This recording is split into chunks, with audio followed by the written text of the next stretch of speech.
ఈరోజు దళిత పక్షపాత కాబట్టి కేసీఆర్ గారు భారతదేశంలో ఎక్కలేనట్టు విధంగా దళితులకు దళిత బంధు పేరుతోటి దాదాపు 18 లక్షల కుటుంబాలు ఉన్నాయి.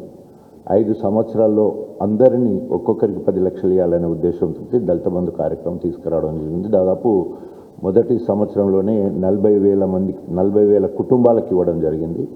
సో ఇది భారతదేశంలో ఎక్కడ లేదు, అంత పెద్ద ఎత్తున పూర్తిగా గ్రాంట్గా ఇచ్చే కార్యక్రమం.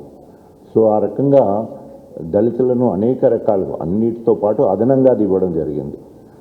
కాబట్టి ఆయన వ్యక్తిగతంగా మాట్లాడితే మాట్లాడవచ్చు కాక, కానీ కేసీఆర్ గారు మీకు అందరు కూడా తెలుసు, మొదటి 5 సంవత్సరాలు నేను ఉప ముఖ్యమంత్రిగా, నా తర్వాత కడియం శ్రీహరి ఉప ముఖ్యమంత్రిగా, ఇద్దరం కూడా ఎస్సీ కమ్యూనిటీకి సంబంధించిన వాళ్ళమే. కాబట్టి తప్పకుండా 2వ స్థానం మరి కేసీఆర్ కల్పించడం జరిగింది.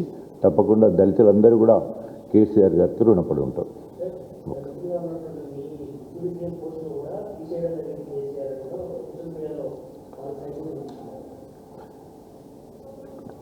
అధినాయకుడు కేసీఆర్ అనేవాడు క్యాబినెట్కు తండ్రి లాంటి వాడు.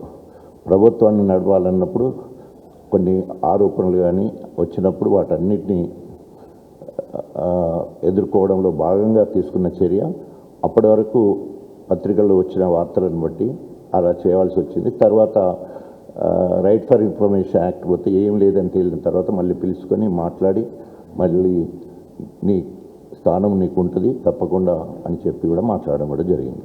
సో ఏదేమైనా కూడా ఈరోజు సామాజిక న్యాయం అంటేనే డాక్టర్ భీమ్రావ్ అంబేద్కర్ గారి ఆలోచన విధానం పరంగా తెలంగాణ రాష్ట్రం ఎట్లా వచ్చిందో, తెలంగాణ వచ్చిన తర్వాత మరి 125 విగ్రహం కానీ, అదేవిధంగా అసెంబ్లీ సచివాలయానికి డాక్టర్ భీమ్రావ్ అంబేద్కర్ గారి పేరు పెట్టడం కానీ, పార్లమెంటు కూడా పేరు పెట్టాలని అనడం కానీ, అనేక సందర్భాల్లో సామాజిక న్యాయం చేసింది కేసీఆర్ అని చెప్పొచ్చు.